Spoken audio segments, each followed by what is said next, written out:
Let's podcast alongside Joe Giglio. I'm Joe Ovia's inside Eford Studios, downtown Raleigh. Thanks to Empire Properties and thanks to Copiers Plus. Check them out online at copiers-plus.com. I am back, Joe. You've learned how to use the Kyocera thanks to customer support at Copiers Plus. But do you need customer support from me when I'm not here traveling back from Junior Canes hockey? I had a nice test from our friends at Copiers Plus. There was an agreement that they needed me to sign. Yeah. And they emailed it to me. They're like, okay, I need you to sign this and send it back to us. And I was like, okay, it's a test. This is a test. I passed that test. Good for you. But man, yesterday, StreamYard, well, they don't pay us. We just use them. Yeah, we pay them. Listen, StreamYard, talk to me a little bit here. I listened to the podcast. Podcast sound. No, the sound was good. I was at least, there's many steps involved. Yeah, I got to teach you how to use Audition to boost some levels, but that's about it. A lot of steps involved. Yeah, there are. And you have an old computer. Yeah, StreamYard. When there's like an alarm going off, I need you to tell me there's an alarm going off. Not when I'm editing and I see a blank picture of me and I'm like, what is? Hey! What is look, this? Look, sorcery. Baby steps. Because at least you had the audio go through the Rodecaster this time rather than the audio was good. Not having it set to Mac microphone and you get all the noise. So we had that. So baby steps. Now, wait a second. Baby steps. It did premiere at 2 promptly. Again, more baby steps. I felt good about that. The rest of it, a little dicey. Yeah. Look, it's like driving. It's like driving with my kid now. Caleb's got the learner's permit, so driving back from Charleston, I was like, "All right, dude, time for you to drive." So we got through the mess that is I-26 to I-95. It's funny where I-26 out of Charleston is worse than that stretch of road on I-95 around Florence. Okay, which is like those are like two permanent areas of constant construction. For as long as I have been road tripping, since I was a wee lad in the 80s, I feel like that stretch in Florence has been under constant construction. Yes. Same with I-26. Agree. All right. Anyway, so once we got at I-26, I'm like, all right, Caleb, time for you to drive. It also happened to coincide with the fact that our friend Kyle Bailey, WFNZ in Charlotte, wanted me to do a hit on his radio show. So I was like, cool, I'll just time it so that I'm in the passenger seat while Caleb is driving and we can go. Although I had to remind Caleb, buddy, speed limit's 70, not 60. Let's pick up the pace. Yeah. Let's pick up the pace. All right.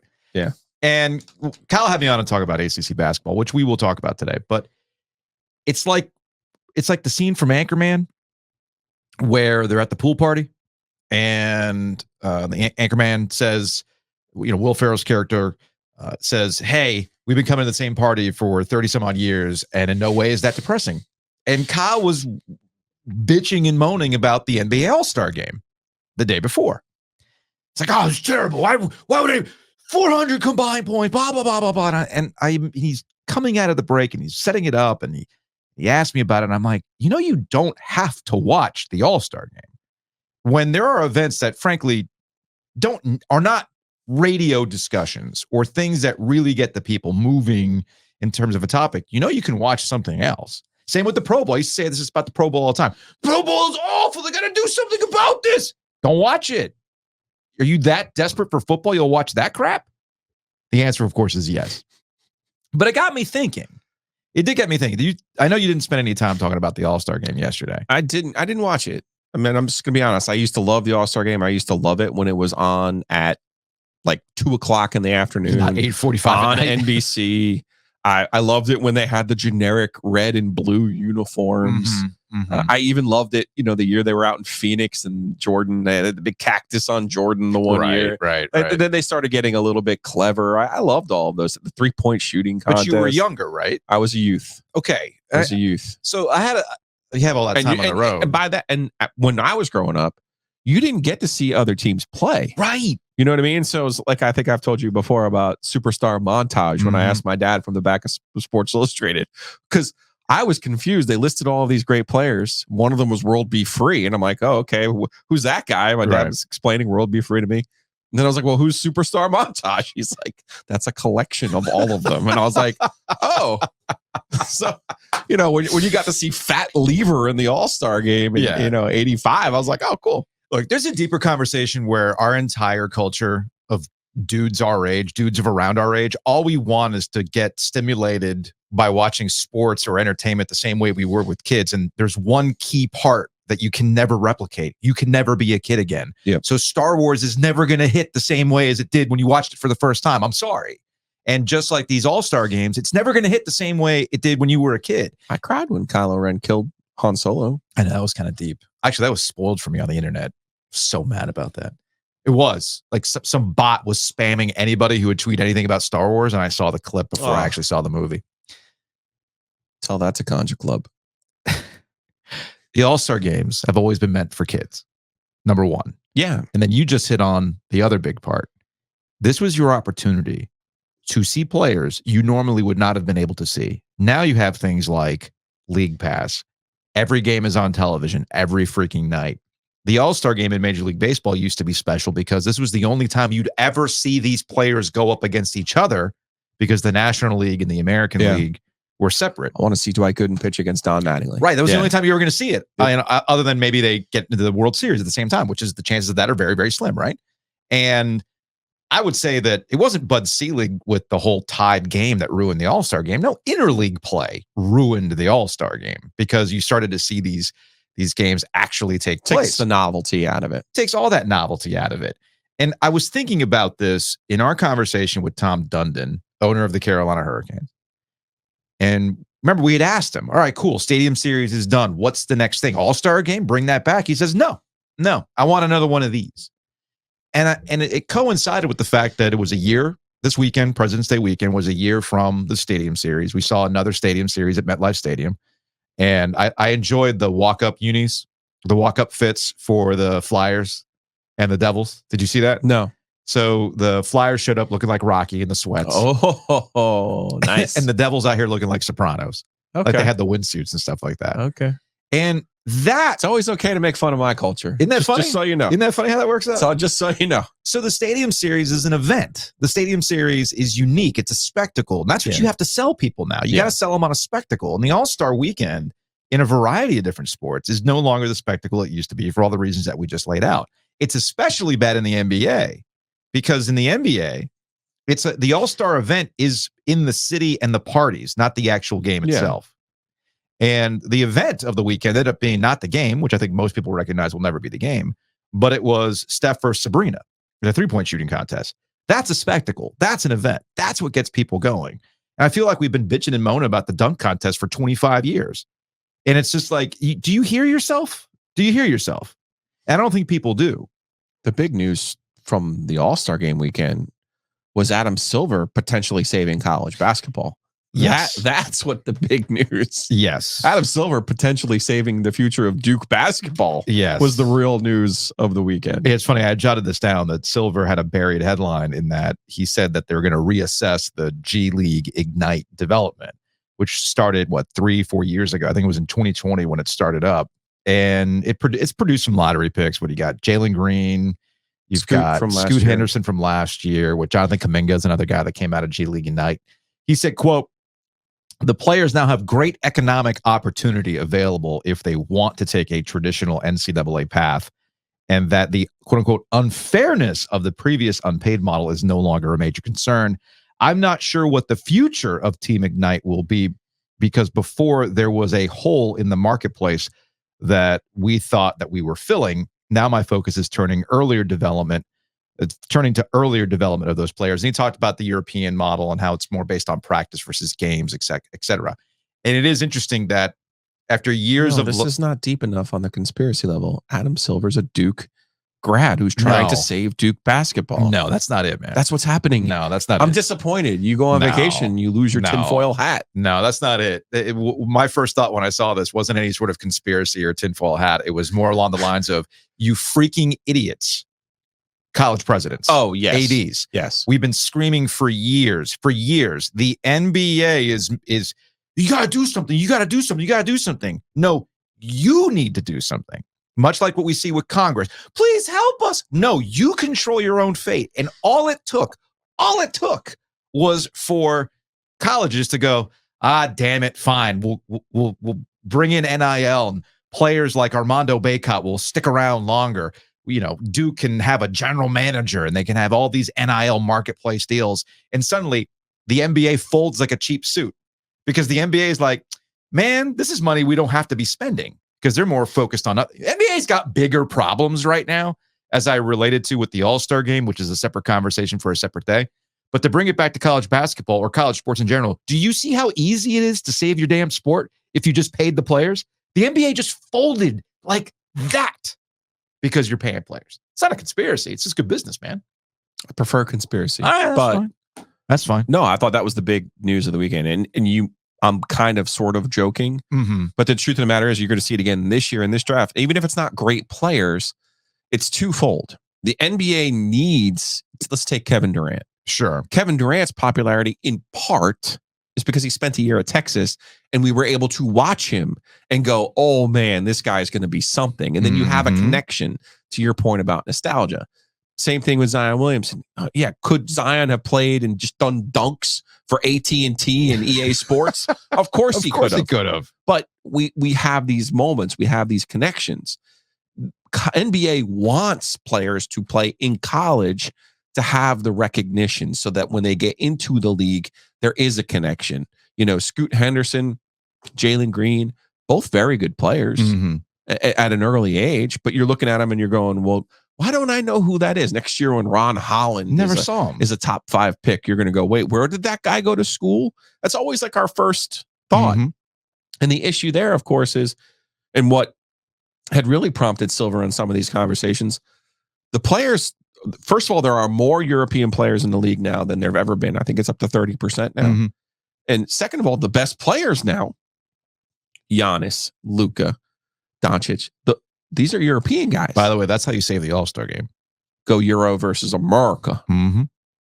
Well, you know how I feel about that. There's no such thing as Europe. I agree, but if you wanna save the All-Star game, that's kind of how you do it. No, but to your point, when we talk about the draft, all jingoistic on it. Hell yeah, man! America, Team America. Just put America on the. Oh yeah, perfect. So to your point, with an eagle, we are entering prime draft season in the NFL. And when they talk about Caleb Williams, when they talk about Drake May, we have a base of data thanks to all the times they've been on television. Yes. We have you might not have watched a lot of Caleb Williams, but he exists and it's easy to go see what he did because it's all there for you, right? With the NBA, and there's two separate conversations and what I always screamed back in the day. Should players be able to go to professional sports as soon as they want to? Of course they can. They should. But if we're talking about what's best for business, what's best for the leagues, you keep the little minor league going because it sets you up for the next step. And the NBA draft becomes a better product because we've seen these guys time and time again in a conference championship or most importantly in the NCAA tournament, and that drives interest towards the next level.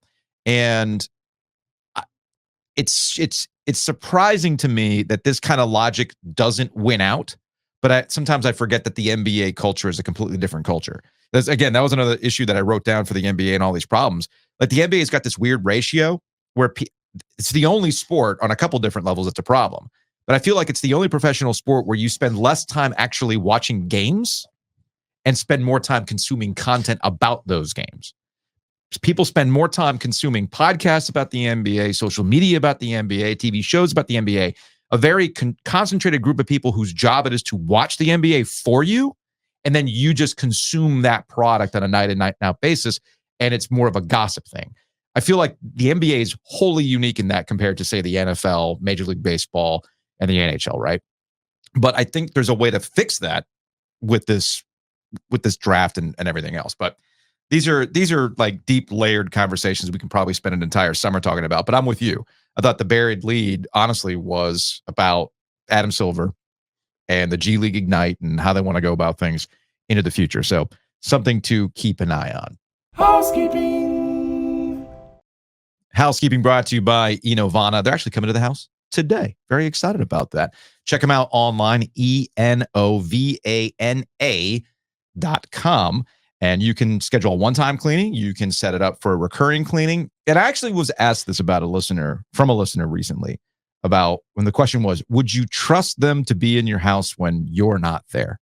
And I said, and I kind of looked at him funny. I'm like, well, yeah. Thinking, well, what kind of experiences have you had? Right. Right. But it makes sense. And it's one thing that's important to know with Inovana. It's not like contract work, right? Like these are employees. No, they're full-time employees. Full-time employees of Inovana, meaning there's all sorts of, background checks and W-2s and all this other business stuff that might bore you. But keep in mind this one very important thing. Because they are employees, it's a whole different level of ownership when it comes to taking care of your place. So just something to keep in mind with Inovana. Yeah, check them out. Not only are they going to do great work, but you can trust them. Yep. So check them out. Inovana.com.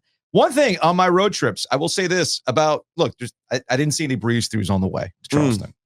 And I'm kind of bummed that I did not see any breeze-through on the way to Charleston because not all bathrooms are created equal at gas stations. No, our friends. I tell you, we could find something else to tell you great about breeze-through. If there's one thing, they do it all. They do it all, right? They got gas, which is important. They got great coffee. They got snacks. They got beer caves. But most importantly, underrated when it shouldn't be underrated. Clean bathrooms. Priorities, man. Priorities. Clean bathrooms. So shout out to Breeze Through for having clean bathrooms. Because man, was I saw some things. The standard is not the standard. Saw some things, man. Saw some things. Maybe you've seen some things and you need legal advice. That's where Whitaker Hamer comes in. Check them out. WH.lawyer. Again, that's WH.lawyer. Attorneys and counselors at law. I did not have any speeding tickets, no traffic violations. I don't know how you do it. I made it. I made it. Even with my kid driving. I made it even with my kid driving. So it's all good. So again, check them out. WH.lawyer.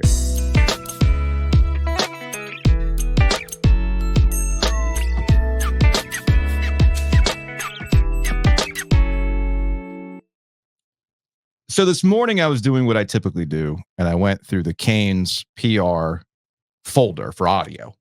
Yeah, they do a great job posting after the game and letting you know what had happened. Yeah, Connor Bedard in the house last night. I know some of the team dads that have season tickets to the Hurricanes were really stressing about trying to get back to PNC Arena after yesterday's consolation game so they could see Connor Bedard.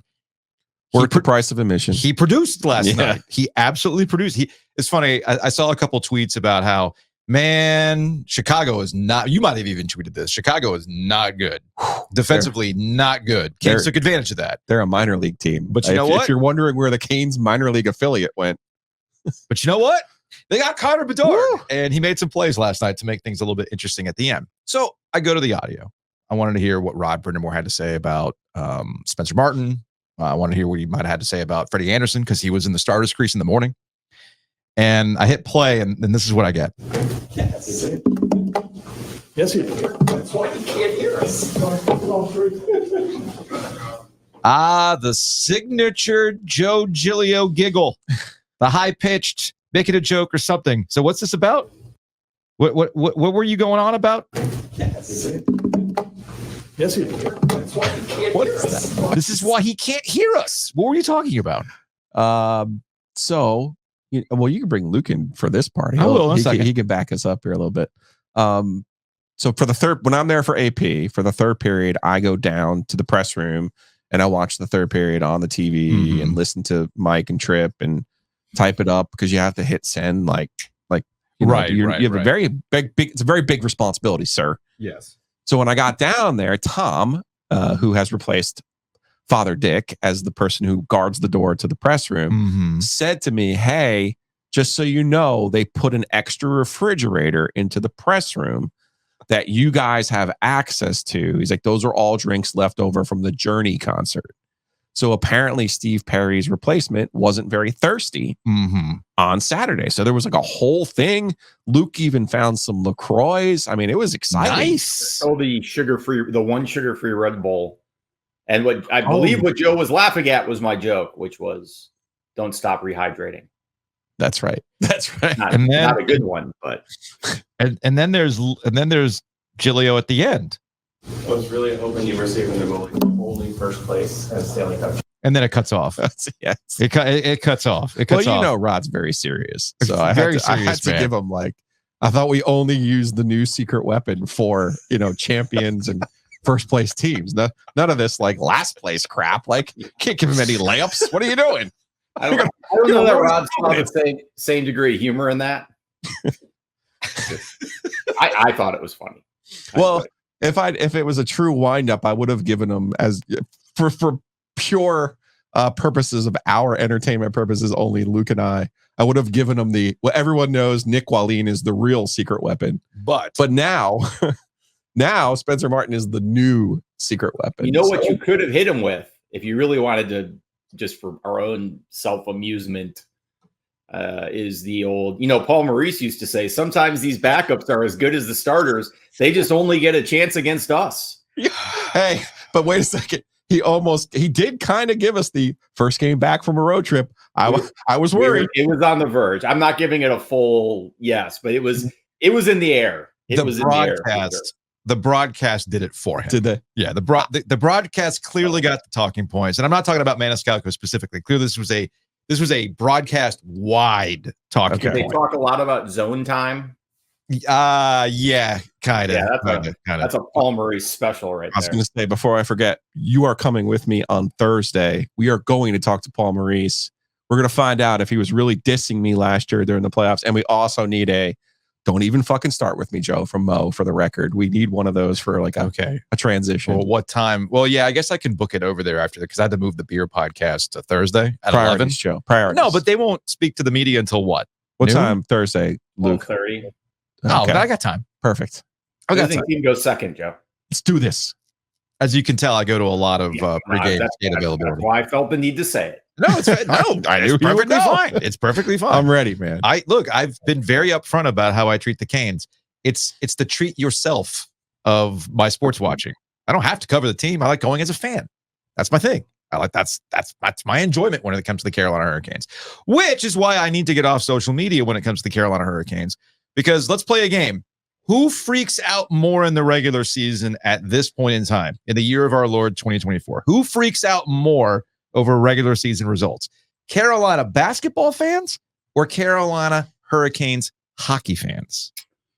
I think Carolina basketball fans tend to attribute too much to every individual game, good and bad. Mm-hmm. Whereas Hurricanes fans tend to perceive gloom and doom around every corner. And a good win doesn't say, hey, no one, like with UNC fans, nobody's saying, hey, we just beat Boston, we're going to win the Stanley Cup. They're like, we just beat Boston, but our goaltending still is driving me crazy. Yes. So there's, and look, I think that's well placed because when you look at this current run in the playoffs, 19, 20, 21, 22, 23, it does feel like Lucy's going to pull away the football every time when you get to a key moment. And then when you throw in the fact that Freddie's not playing and you're relying on a guy, like no one on the message board was clamoring for them to pick up Spencer Martin 6 weeks ago. So it's, you do feel like, that there's always disasters always right around the corner. Svechnikov's going to tear his ACL or Max Pacioretty is going to blow his other Achilles or whatever it is. So I think there's some shell shock there and there's good reason for that. So I would say that the two reactions are different. The Carolina one is probably a hair more NC State-esque in the sense that like a good win means it's just going to break our heart at the end. And a bad loss is like, I told you so, this team's terrible. We're never going to win anything. It's like, Joe and I were talking this last night. It's like DJ Horn scores 38 points in 9 straight games. And there's always people going, well, he's got to pass more. Yeah. This is just, it's AAU ball. He's just dribbling around and shooting. Like, Jesus, man, you finally got a guy who's scoring.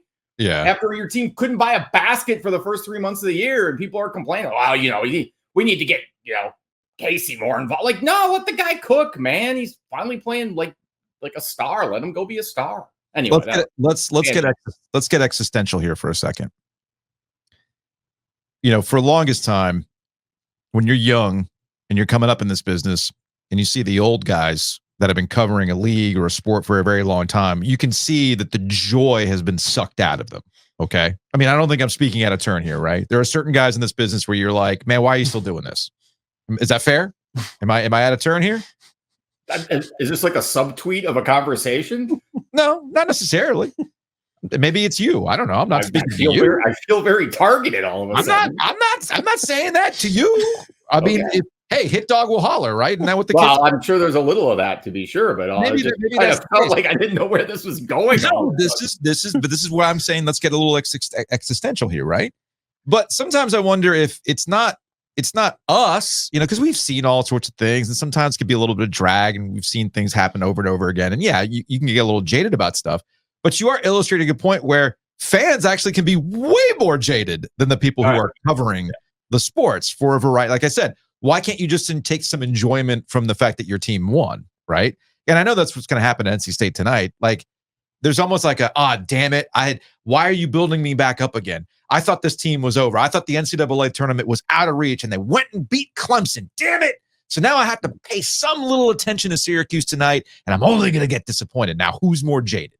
That's why I said and look, to your earlier point, I think there's some of that with Carolina fans too, because they've been on such a roller coaster ride. A team, the team that basically ran Roy out of the game, and then the next year they're left for dead and lose to Pitt at home, and end up in the ending Duke's season twice and playing for national title. And then the year after that, they completely collapse. And then this year, you've seen signs of both. I mean, I think that's a much better team, and the pieces all fit, and they're the best team in the ACC. But then they go and lose at home to Clemson for the second time in Armando Bacot's career, which is still wild.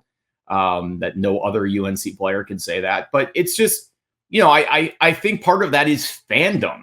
If you're invested, you get hurt. And nobody other than maybe like Kansas fans or Yankees fans in the day or Blackhawks fans a generation ago get consistent results. So I think that's part and parcel of the experience of fandom. I think in the cases of the teams around here, so let's talk basketball, the stakes are so high that nobody can have a level-headed approach to this. Like, Carolina's had more success than just about anybody, and their fans are still on the edge sometimes with things. State, for good reason, their fans are a little shell-shocked. And Hurricanes fans, as we just talked about, over the last 5 years, kind of still feel like that someone's going to step out from behind the corner at the moment they least suspect it. Like, hey, we're playing Florida in the conference finals. What could possibly go wrong? And then you get punched in the face. So, I think that's kind of, part of fandom, but also in this area, that dynamic gets fed more than most places. And part of that is because you have these multiple fan bases interacting. And so everybody, you don't really get to enjoy anything, because anything that's bad for you is good for somebody else, and vice versa. It kind of stretches things out of proportion a little bit. So Joe's lost in thought.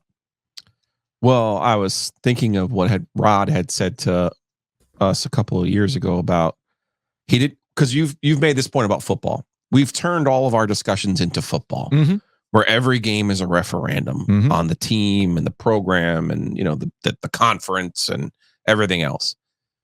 One of the things Rod had said to us a while ago was, I couldn't handle that. Like, I need to play 82 games. I need to have another shot the next day.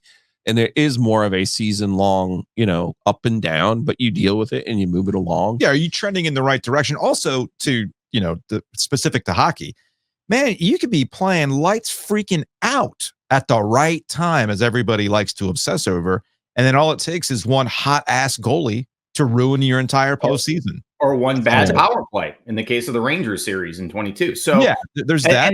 In the NCAA tournament, all it takes is, oh man, this guy's now suddenly shooting 60% from the field. Like, what the hell am I supposed to do about that, man? Like, it just happens sometimes. The Carolina game against Syracuse after Syracuse against Virginia Tech is a perfect example of that, right? Syracuse shot 63%. Nobody has shot 63% against Carolina in 9 years. Right. And that becomes a referendum on this team can't defend.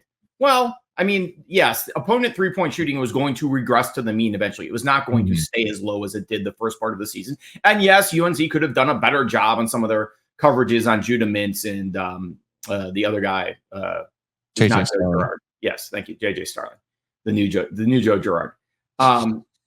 They could have done a better job there. But in the end, sometimes if a guy's going to bank in a 40-footer thinking the shot clock is running out when it's not, which, by the way, ESPN, that's the one play ESPN cut out of their rebroadcast. I went back. I was watching that game the next day. It was just on, like ESPNU or something. And I actually called my wife into the room. I was like, come here. You got to see this shot. And then Adrian Autry calls a timeout. They go to commercial. it's whatever, 63, 62 UNC, whatever it was, 64, 63. They come back from commercial and it's 65, 63 Syracuse. And they picked it up literally from the moment that shot went in. Now UNC's coming up the court with the ball. And I'm like, what are you doing? I'm sorry. This is not supposed to be. The point is, when you get back and you beat Virginia Tech, all the questions are, oh, did you get right? Is everything okay now? Is this back? Because they played pretty well against Virginia Tech. I don't think they were in first. I don't think they were in fifth gear the whole time. But I thought they played fine. They played well enough to win, which is what you have to do at home against a team that can beat you like Virginia Tech. So, and it wasn't me. This is what I was writing. Someone asked the question to RJ Davis, like, what is this? Are you guys back, or is this a work in progress or whatever? And he's like, I don't know. It's like kind of somewhere in the middle. And that was literally what I was writing. We try to fit these narratives to like college kids on a Saturday afternoon. Maybe they were out the night before. Maybe someone's girlfriend broke up with them. Maybe they got a big exam. Maybe they flunked a big exam. Yeah. And then it's like they go out and Virginia Tech doesn't shoot very well, and they finally feed Baycott down low, and he looks healthier after he looked all wounded and gimpy at Syracuse. And it's like, oh, they're back. But those narratives don't fit. Like, we're squeezing these things in. The reality is it's a process, right? Process, not results. That's the hockey thing. But it is a season. You play 30 games for a reason. That's why it drives me crazy when people are like, how can you have Team A ranked ahead of Team B? Team A beat Team Team A. It's like, yeah, they played 20 other games, and Team B's been worse in the other. Like, you don't just look at one game to the exclusion of everything else. Don't get me started about people who get all caught up in head-to-head. But the point is, we try to fit, to your point, we try to fit these narratives to these things that don't necessarily fit, when the reality is it's like the weather. It comes and goes, and in the end, you get an average, and the average is who you are. Unless it's Florida. You just have to wait 30 minutes, and the weather's going to change. Now, it's funny about the narratives, because I was listening to the ACC teleconference yesterday, and this is something that's been... I'm sorry. What? Yeah, I was listening to the ACC teleconference. Wow. What? You don't do that either? I mean, I do when I can, but You now don't- that wait. Josh Pastner's not on. Hold on. Wait, On a nice spring day, you guys don't put the windows down and pump the ACC basketball coaches teleconference through your speakers?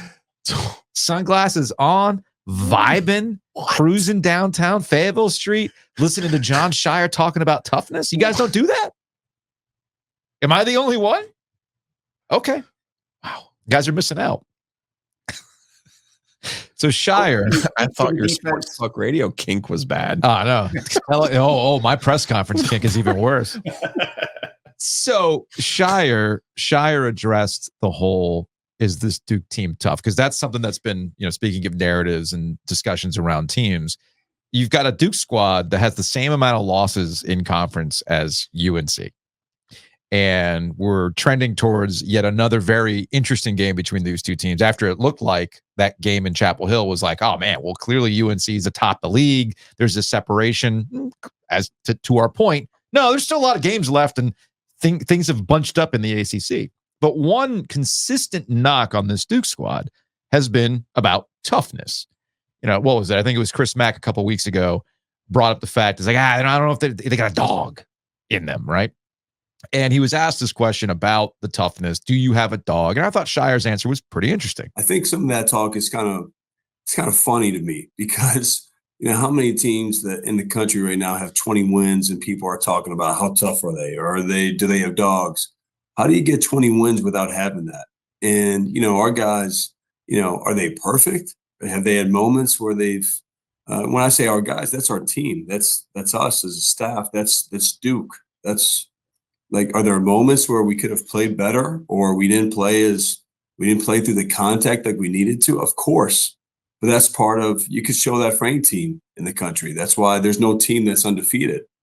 And so I think some of the narrative, I just flat out don't agree with our guys. So he continues on, and it gets to my larger point with Duke that I've been hammering all season. You can't make any proper assessment of this Duke squad, because you've had any number of issues that have come up, like in terms of a complete team. It's been great that Jared McCain has come on. I know, Joe, you've been kind of asking, who's the guy that can take over? Who's that guy? Well, McCain looks like he's trending in that direction, while Filipowski works through whatever he's working through, while Tyrese Proctor's in concussion protocol, while Mark Mitchell might have a knee issue that particular night. They just haven't been complete. And yet here they are as a top-ranked team on the 2 seed line. And that's pretty good, all things considered, if you're Duke. I think the toughness narrative comes from how they've lost the games they've lost. Yeah. When you look at the Georgia Tech loss, when you look at Pitt, these are games where it wasn't like the opposition, like it wasn't like UNC losing at Syracuse where the opposition shot 63%.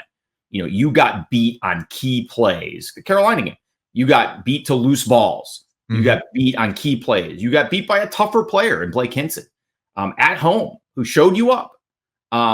Shire talked after the Pitt game, after the UNC game, that he wasn't happy. He was embarrassed. He apologized. So when people question toughness, some of that is because it's coming from the coach. He's questioning their toughness. Look, he may not have thrown the Nike gear in the hallway or changed the locks in the locker room, but after the Pitt game and after the UNC game, he did the John Shire version of whatever K would have done, the midnight practice or the walk-on starting, whatever it is. Like that narrative is out there because there's some evidence to back it up. The other part of it is Duke's really, really skilled and can shoot the ball really, really well.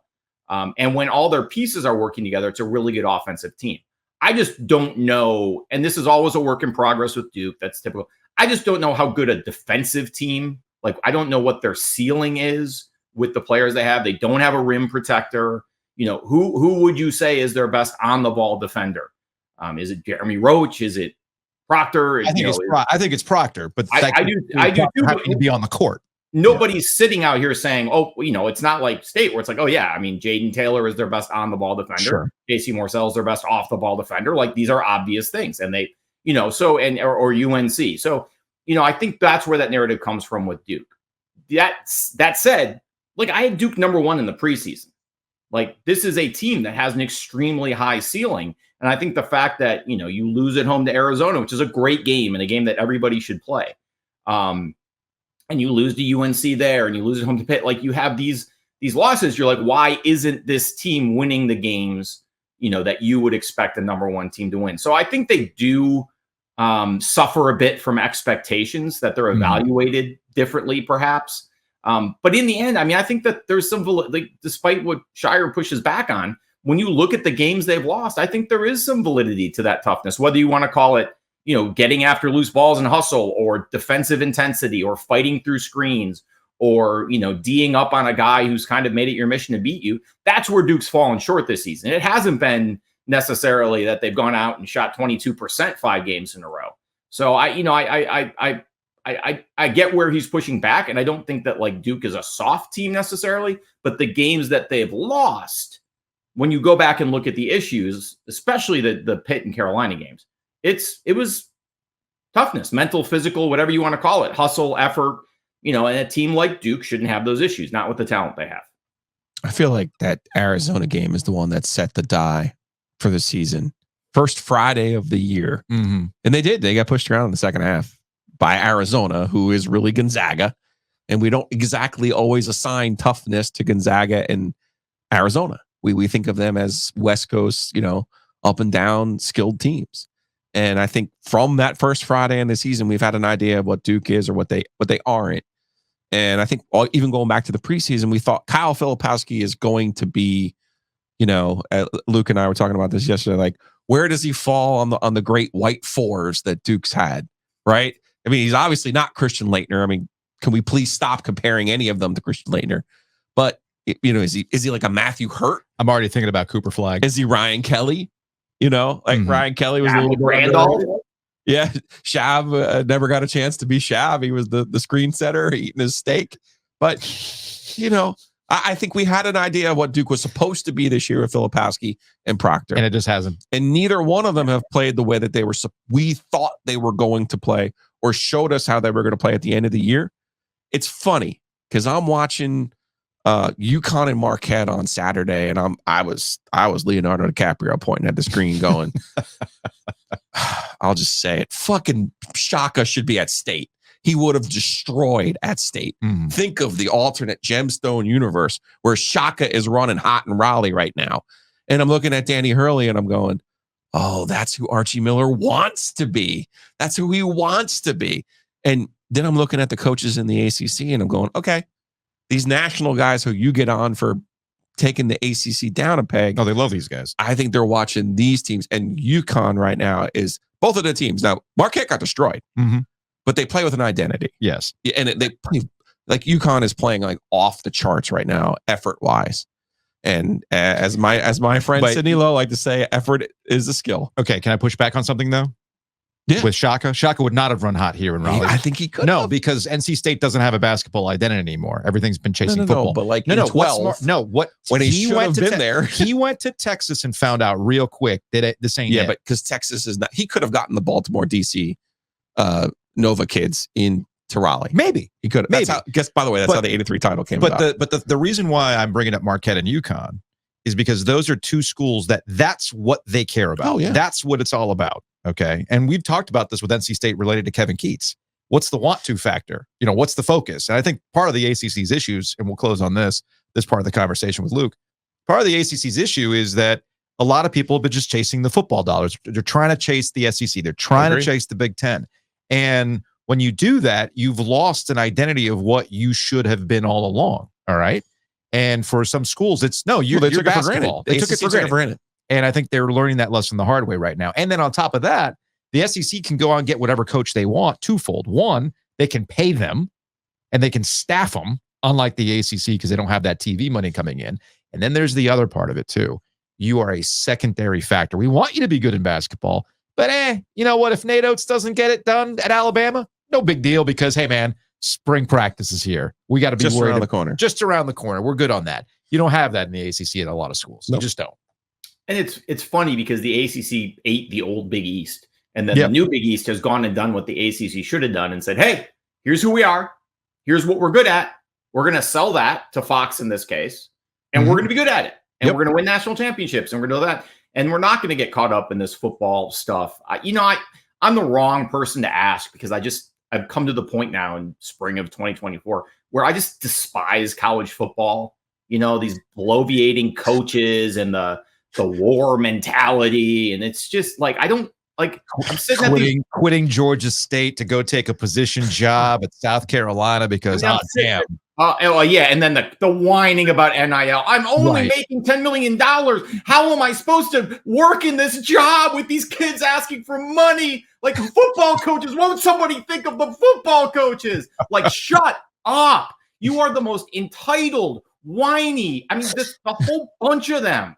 They're awful. They're awful. And the sport, like it's borderline unwatchable at times. There's 85 TV timeouts. And, there's like 3 good quarterbacks in every league, and it's garbage. So I'm the wrong person to ask. But I do think we got in-helmet communication now, though. So that's and the iPads are going to change everything.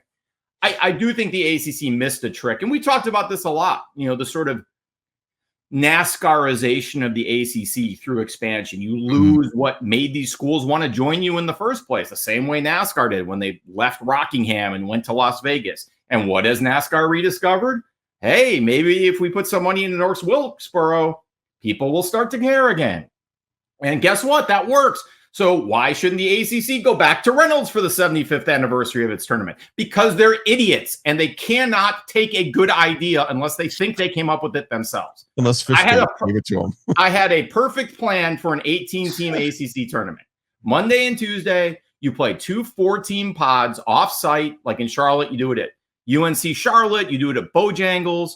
You get 4 games one day, 2 games the next. You play down to 2 teams. The other 10 make the tournament proper. It's a 12-team Wednesday through Saturday tournament, just like everybody likes. But everybody gets a chance. So coaches can still recruit and all those things. But no, we got to do what the Big Ten's doing because Lord knows they get everything right.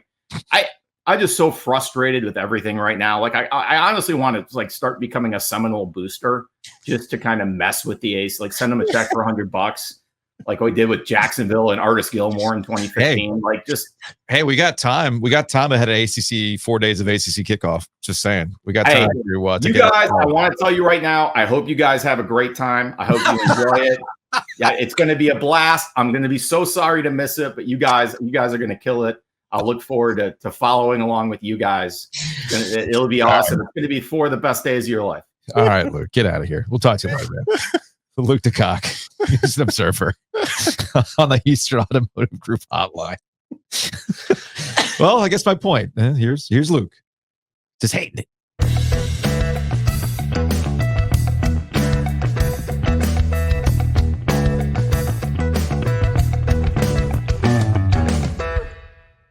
Speaking of NASCAR, did you see where Home Field is doing some old school NASCAR crossover stuff?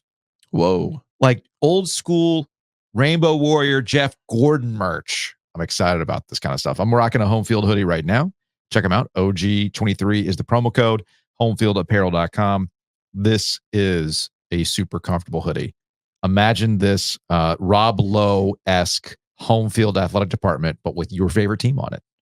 That's what Home Field can do. So check them out, homefieldapparel.com. Use that promo code OG23. Big thanks to Hometown Realty as well. Check them out, myhtr.com. Again, that's myhtr.com. Interest rates are a point of interest, so to speak, as they kind of inch down and people are, maybe I can actually get to the point now where I can sell my house and go find a comparable house, or I want to buy a bigger house, but interest rates have kept me from doing it. Well, now's the time, Joe. Yeah. Figure out what you don't know, which is a lot when it comes to this market. But Hometown Realty does. 6 locations, more than 250 agents. They're in on the new construction, more than 65% of their business. So go check them out. Get those incentives with those builders. It's myhtr.com. Also, big thanks to Butcher's Market. I know a lot of folks went and got that Valentine's Day meat, the prepared meals. That's always great to see, but don't sleep on the lunch. All right. New location, Lake Boone Shopping Center. I know that's a busy area. Dart in. They got great sandwiches made to order right there. You want that steak and cheese? It's fresh. They make it right there. And the hot dogs. The Italian is also pretty good too. So again, check out the Butcher's Market locations across the triangle and in Wilmington.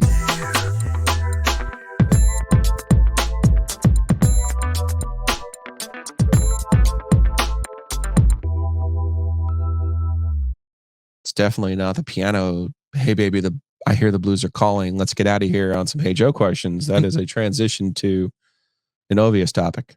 No, it's a transition to a Gilio topic where you are convinced that the heels are out to prove you wrong any chance they get. Yeah, they've definitely gone full Michael Jordan mode now. Yes, they took it personally. They really did. They took it personally when you said, I'll take Wake's roster. No, well, okay, they can take that one personal. That was fine. Shout out to Brad Frisch, by the way, who just kind of snuck that one in there on yesterday's show. It's like, hey, have you said anything about roster comparisons between the Deacons and the Tar Heels? My first half Deeks. Yeah. But I will say this though about the Tar Heels. I heard you yesterday talk about they proved me wrong. They won a game when Virginia Tech scored 81 points.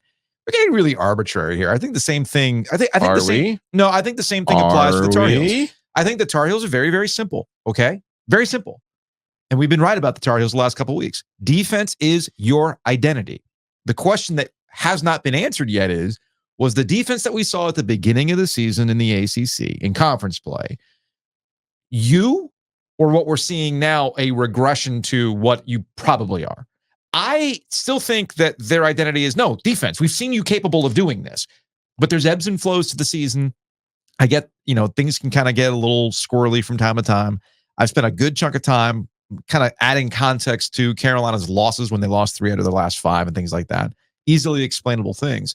I think ultimately we're still right. If Carolina is going to make a run, whether it's in Charlotte for the ACC tournament or in March, it is predicated on their commitment to playing defense, because I don't trust them offensively to be consistent enough. RJ Davis kind of falling back down. Sometimes Elliot Cadeau is going to show you he's got offensive skills. Sometimes he's not going to shoot the ball. I think defense ultimately is their difference maker. Cormac Ryan has shot the ball well lately, so I think that's a positive. That's positive. The people want the yellow pad. Give them the yellow pad. Oh, do I have to pull up the yellow pad? Where's your yellow pad? I have to hold on a second. Vamp while I pull up. Because you're saying it's arbitrary, but I'm saying they're 17-1 this year when they give up less than 80 points. 17-1.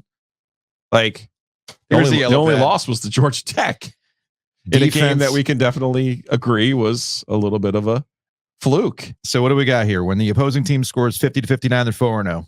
60 to 69, nice, 8-0.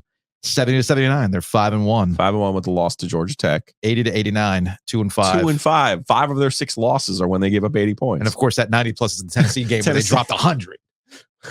There's two ways to win a basketball game, Joe. Definitely you scored more than the other. Like Adam Silver said at the All-Star game. Well, congratulations. You scored more points. Good for you. I think the 2-5 stands out in the sense that like their identity and their talent is on the defensive end. I think I was actually right about their roster.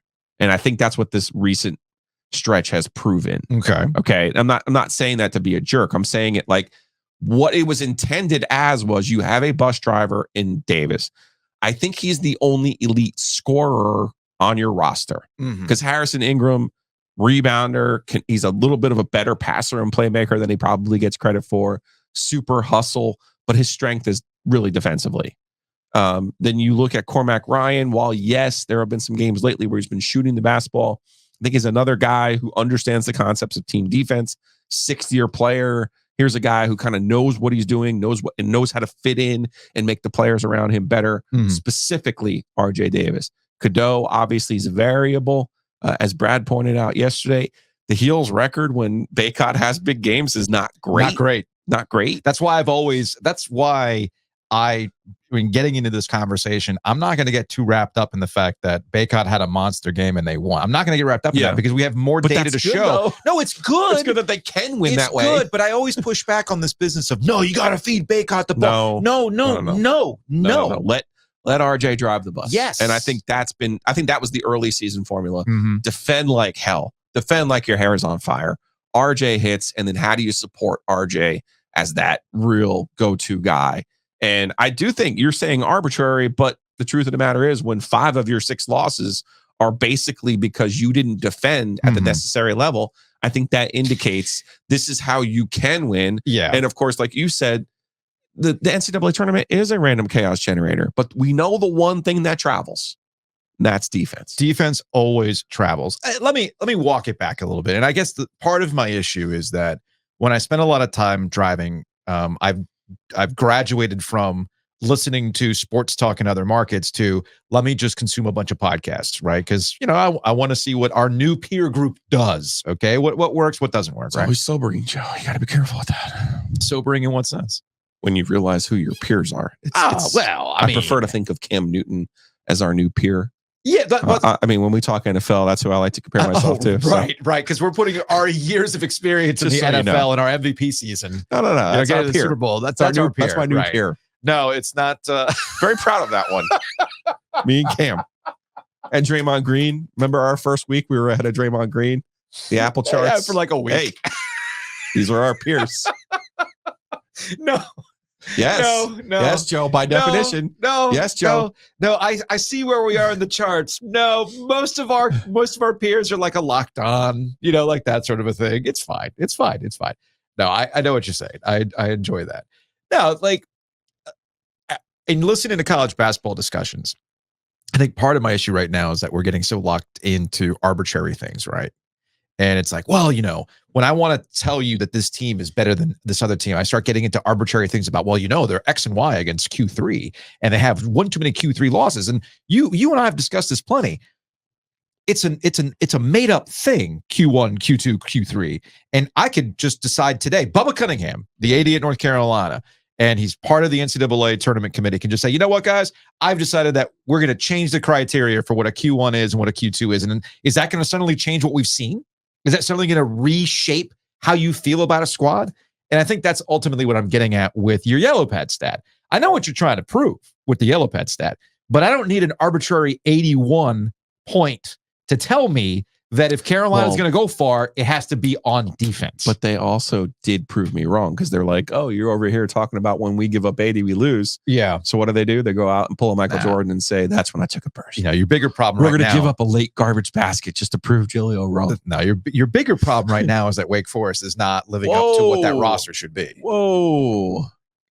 My Deeks. Your Deeks. Your first half Huge. Deeks. My first half Deeks. Your first half We don't pay Deeks. any attention to anything that happens after the... If I think we had a listener pointed out, like, what if we had a first half NCAA tournament?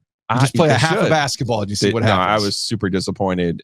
I knew they were going to lose to Virginia. I hate the way that they lost to Virginia. Yeah. I don't... You try to explain Virginia to me. These next 2 games, though, Wake needs to win both of the games this week. I'm with you. They get Pitt at home, they get Duke at home, and I think Pitt, Wake, State, Virginia Tech, and Syracuse I still think is in the hunt there. Sure. I think of those 5 teams, I do think there's room for 2 in the NCAA tournament, but you just have to keep putting wins. You have to keep padding your resume, and then you have to get to DC and understand that the urgency and what you're playing for. Mhm. This is no time to show up and lose. This is a time to differentiate yourself. And I think Pitt, let's be clear here. I think Pitt's done a really good job of picking up wins and putting themselves in that conversation. We're moving on. I am ready to move on from the winter and get into spring and spend more time outside. Maybe you find yourself in that situation too. You got to start prepping. Mosquito Authority, Pest Authority, Mosquito Authority in particular, we are not that far away from getting your treatments to make sure that mosquito season doesn't ruin your spring and summer season. So check them out, bugsbite.com. Inside the house, outside the house, underneath the house, in the attic. Mosquito Authority, Pest Authority, they've got you covered from all kinds of critters and moisture. So do yourself a favor. Go save yourself some money. Go bundle up and go to bugsbite.com. Also, big thanks to Matt Davis. Speaking of your home, you want to make sure you got the best insurance possible while saving money in the process. And that's what. Ooh, can you pick up the QR code? If you did it on, on the YouTubes right now. If you're watching on YouTube, you get the Matt Davis card and it has QR codes on it. So I don't know, pause the YouTube if you're watching on YouTube, pull your phone up to it and get your QR code thing to work. And Matt Davis can start saving you money. Or you can be old-fashioned, walk uphill in the snow both ways and just go to the website. Barefoot. theoginsurance.com or insuregartner.com. Or if you really want to be old school, back when refrigerators actually had ice in them, you had an ice box. You call the phone, 919-779-8277. Again, that's 919-779-8277.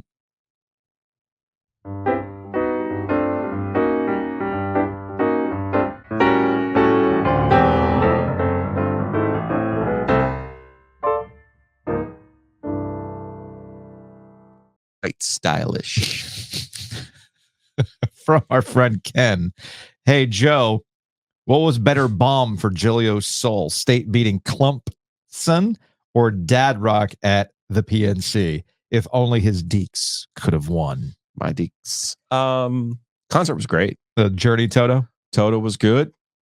Enjoyed Toto. What did Toto play other than Rosanna, Africa, and there's one more? Toto has Hold the Line. Hold the Line. Hold the Line. Yeah, that's the other one. They also played. Always on time. They have a love song that you would recognize if you heard it. You'd be like, oh, like I got Toto's. This is Toto's like from some sort of 80s movie. Yeah, I got Toto's greatest Kenny hits on. Loggins is probably somewhere. Probably, yeah. Toto Yeah, was that's good. good They point. also did I Get By with a Little Help from My Friends, which was a really good version. Nice. And then Journey, I didn't know what to expect. Well, the dude that they have sing is great. The place was sold out. The place was packed. Yeah. And I was sitting here thinking, Journey is officially the Green Bay Packers. Okay. They had Brett Favre. And you're sitting here thinking, well, how do you replace Brett Favre? And then they bring in Aaron Rodgers. And you're like, well, how do you do that? And now they have this Jordan Love. And it's close your eyes. They run the same plays. It's the same offense. It's the same songs. It's the same hits. Okay. All right. Good stuff. Fair enough. Over to the YouTube. We got Jay May. Nice Jerry McCain clickbait. You got me. That was from yesterday's show. That was a problem. That's my fault. That was like a communication That's my fault. because I told you what we were going to talk about. Although I don't think I ever said Duke. I usually wait for you for Duke since you see more of Duke than I do. Yeah, I watched I saw that McCain's on my fantasy team, so I was watching a little bit of the first half against Florida State. But no, Saturday, I'm telling you, I watched a lot of basketball on Saturday. That's great. Yeah, that was my fault because I was in a Residence Inn lobby cooking up a you were just kind of thumbnail. guessing what the thumbnail would So be. I'm like, you know what? Here's the thumbnail. I figured you'd be talking ACC hoops. Yeah. And I'm like, okay, fine. So be it. This is from Jay Kinton.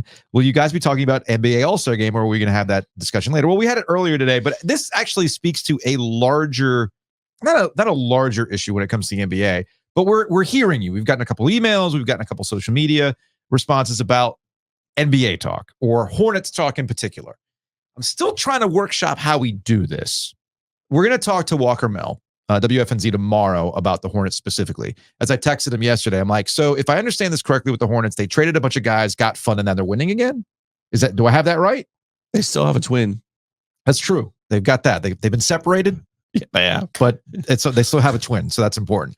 So we're going to find a way to do some more Hornets talk along the way. One of my ideas was Like we can't like front like we're watching a lot of Hornets No. basketball. So we bring our friends in who are watching Hornets basketball to discuss it. But I also thought about doing a Hornets haiku after every game. Yeah, I like it. What do you think? I even had One a week, maybe. I texted Brian over at Nice Price because he's like our official musician now. He's our house musician, the house band. House band. And I was like, hey man, do you have like anything you can cook up for basketball? I don't know, some like really janky version of Round Ball Rock. And he sent me this. Pretty good. What do you think of that? You think we're gonna get flagged for this? I hope not. So we're gonna start bringing in things like Hornets haiku after games, and we'll start getting you hyped up for that. This is from Random Frequency. Hey, Joe, speaking of Rob Lowe wearing an NFL hat, I've been making that reference a lot. In honor of the death of the ACC, what's it going to take for y'all to wear ACC gear at the ACC tournament? I mean, decked out like ACC gear from the last 40 years if you have it. Maybe even a shirt that says, I just hope everyone has a good time. Well, this year's ACC tournament fashion will just be our own merch. Straight up, our own merch. Because you got to be your own billboard sometimes. You do. You got to be your own billboard. And let's see. We got two more here. This is from Greg Swaim, the aficionado, Yes, the aficionado of all things realignment. I'm sure ACC media guys like Joe Ovias say I'm full of ish, but that's okay. A year ago, so did West Coast Clowns. I'm like, what the hell is this all about? And I guess he's talking about it's heating up quickly for the ACC. This is from April 14th of 2023. Buddy, I've been telling you about this for a year. Buddy. Greg, first off, respect the hustle, man. Come on. Greg. I am. Come on. First and foremost, I want to thank you for thinking. That was nice. I love the fact that I've somehow become this de facto ACC guy. That's fine. That's cool. That's cool. I only have myself to blame for that. Secondly, sometimes I think people forget that I'm extremely online. You are. And I remember things when it comes to online stuff. You do. Greg has been tweeting about the death of the ACC for 15 effing years, man. As long as Twitter has been around, that dude has been tweeting about the death of the ACC. So yes, congratulations. Oh, you clowns. You said I was going to be wrong. Buddy, you've been saying this for 15 years. When Gonzaga finally wins, right? That'll be me like, I told you! My Zags! I was right. You're going to like show up to Roy Cooper's house. You'd be like the scene from Good Will Hunting. How do you like them apples? them Zags. Like, cool, dude. Like, have you not been paying attention? Clearly you haven't been paying attention because we now have also been telling you, yeah, man, it's a matter of when, not if. It's just a matter of when, not if. And I have one more. Hey, Joe. Hey, Joe. Did you show Jordan Stahl what I saw at the North Charleston Ice Palace? It's an old Bauer promotional photo with the baby Stalls, a baby Eric, a baby Jordan wearing what I associated as peak mid-2000s affliction-inspired Bauer gear, man. Did you show it to him? I did. We had a conversation. Did you record it? No, because listen. Just take 2 seconds and listen to what had happened. Aho scored and was going to meet with the media. Aho sits next to Jordan Stahl. So Jordan was escaping from having to talk to anybody. Fair. He's got his head down. He's got his hat on. And I was like, hey, I have something for you. And he was like looking at me and he was kind of like, Arr. And I was like, unless you're cranky. And he goes, I'm always cranky. And I'm like, well, look at this. This will cheer you up. And so I showed him the picture. I go, what exactly was happening in this photo? And he knew without even, he was like, oh yeah. He's like, that was a Bauer thing that we did. And I was like, you are a baby in this picture. And he's like, yeah. What year was this? Well, Eric, this had to be like 05, had 06. To be, right? Yeah. Had to be. Yeah. But Had to be. He was kind of super cranky. And I don't know if you know this, but Jordan Stahl's a little bit of an unusually large human being. So he is. I was able to get him off of his being cranky and smile for like 2 minutes, but no, it would not have been here, let's do a fun video for me and right now, please. It wasn't one of those moments. Sometimes you have to, even after a win, read the room. I did text you, like, if they win, because that was an important thing. If they win tonight, please show this to Jordan Stahl. I have questions. Yeah. Like, does he still have the hoodie? No, this will be a good segment for us to go back and All right, I'll go back and spend some time with him. I go back and out. But again, that fashion is his peak, man. Peak mid 2000s. Wonder if he had bedazzled jeans at one point in time. Don't forget that was a thing around that time. Or what is a Von Dutch trucker hat? I mean, that's what their attempt was right there. I don't know about that. Anyway, that's gonna wrap it up for today's show. We will see you Wednesday.